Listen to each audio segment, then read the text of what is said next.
When this transfer window started, there was one thing almost everyone expected. Manchester United were going to be one of the busiest clubs in the Premier League. So if I was to give you one that will be the busiest, I am going to say Manchester United. Don't underestimate Manchester United. After everything that happened last season, the squad clearly needed changes.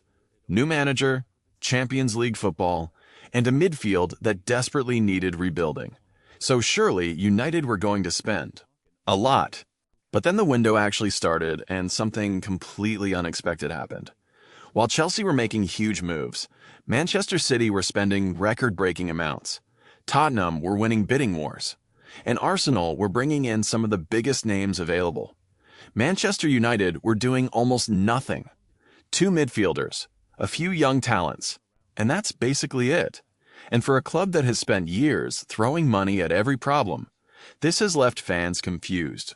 Some are frustrated, some are angry, and some are asking the obvious question, what on earth are Manchester United doing?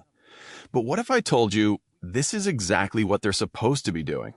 Because after years of making the same mistakes, Manchester United might have finally learned from them. And what they're doing now could completely change the way this club competes in the Premier League. For years, Manchester United had one simple solution to every problem: spend more money. Need a winger? Find the biggest name available. Need a midfielder? Find the biggest name available. It didn't matter whether the player perfectly fitted the team. It didn't matter whether the price was reasonable. And sometimes, it didn't even matter whether the manager would still be there 2 years later. If United wanted a player, they would pay. And we've seen exactly where that strategy can lead. Instead of building a squad, United were constantly buying individual solutions. And when those solutions didn't work, they had to start again.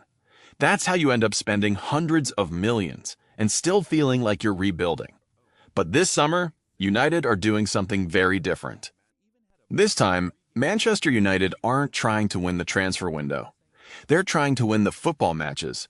And that sounds obvious, but for United, it's a massive change. When the price gets too high, United aren't chasing the player anymore. We saw it with Matheus Fernandes. United were interested. Tottenham were interested. The price kept rising. And eventually, Spurs won the race with a deal reported at around £85 million. A few years ago, this is exactly the kind of situation where United might have said, fine, we'll pay more. This time, they didn't. And that's important.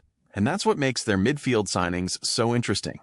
Instead of spending one enormous fee on one superstar, United signed Andrey Santos and Youri Tielemans for roughly £85 million combined. One is 22, the other is 29. And that's what makes these two signings so interesting. Andrey Santos isn't being asked to become Manchester United's finished product overnight. He's being brought in because United believe he can become one. He's young, he's athletic, he's aggressive, and he gives Carrick another midfielder who can cover ground, compete physically, and still contribute with the ball. But then United went in the completely opposite direction. Youri Tielemans, 29 years old, Premier League proven, Europa League winner, and someone who can immediately bring control and experience into the midfield. So United didn't choose between youth and experience. They bought both. And suddenly, the midfield doesn't have to depend on one signing to fix everything. And that's exactly what the best squads do. But perhaps the biggest evidence that this isn't just a transfer strategy came on the pitch. Because during preseason, we started seeing what this new United could actually look like. Watch how Manchester United are actually playing. United weren't simply sitting back and hoping their individual quality would win the game. They were aggressive. They pressed. They tried to win the ball back quickly. And when they had possession, they looked much more comfortable moving the ball through midfield rather than simply rushing everything forward. The interesting part was the structure. When United built from the back, players rotated. And the front players were constantly trying to create situations where United could attack quickly once the ball was recovered. It wasn't perfect. It was preseason, but you could see the idea. Control the game first, then accelerate when the opportunity appears. Carrick even highlighted how valuable it was for his players to solve problems themselves, rather than constantly waiting for instructions from the touchline. And that might actually tell us more about this United team than the result does. Because this isn't a team being built around one superstar. It's being built around a system. And that brings us to the part of this strategy that most people aren't talking about. Because while everyone is looking at the £85 million midfield, United are quietly building another layer underneath it. And one of the most interesting names is Cristian Orozco. The Colombian defensive midfielder arrived from Fortaleza, CEIF, after United had agreed the deal earlier, with the move completed once he turned 18. He has represented Colombia at youth level and has been described as a player with defensive awareness, positional intelligence, and leadership qualities. And then there's Tynan Thompson, an 18-year-old winger who joined United from Tottenham's academy. Thompson had already progressed through Spurs' youth system and had even been around their first team squad. United saw the opportunity and moved. It's another signing that reminds me of what happened with players like Aiden Hevern. Young, raw, potentially extremely valuable. And rather than waiting until these players become established stars, United are trying to get them before they become established stars. That's the part people are missing. Manchester United aren't only rebuilding the first team, they're rebuilding the pipeline. But there is one massive question. What if this doesn't work? Because patience sounds great when you're talking about the future, but Manchester United don't have forever. They're Manchester United. Fans want trophies. The Premier League isn't waiting.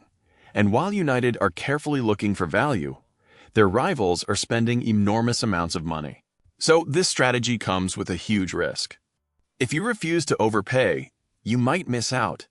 If you prioritize young players, they might need time. And if you're too patient, you could fall behind. That's why this summer isn't proof that Manchester United have fixed everything. It isn't. But it is proof that something has changed. For years, Manchester United tried to buy their way out of problems. Buy another player, spend more money, start another rebuild. And eventually, the club ended up with a squad full of expensive players, but no clear identity. This summer feels different. They're refusing bidding wars. They're looking for value. They're mixing experience with potential. They're developing young players. And they're building a squad around a footballing idea rather than simply collecting famous names. Maybe André Santos becomes a superstar. Maybe Tielemans becomes the leader this midfield needed. Maybe Orozco becomes United's next great defensive midfielder. Maybe Tynan Thompson becomes another academy success. Or maybe some of these decisions won't work. That's football. But the important thing isn't whether every signing succeeds. It's that Manchester United are finally changing how they make the decision. For years, this club tried to buy the next great Manchester United team. This summer, they're doing something much harder. They're trying to build it. And if they've really learned from the mistakes of the last decade, the Premier League might not be watching a quiet Manchester United anymore. It might be watching the beginning of something very different.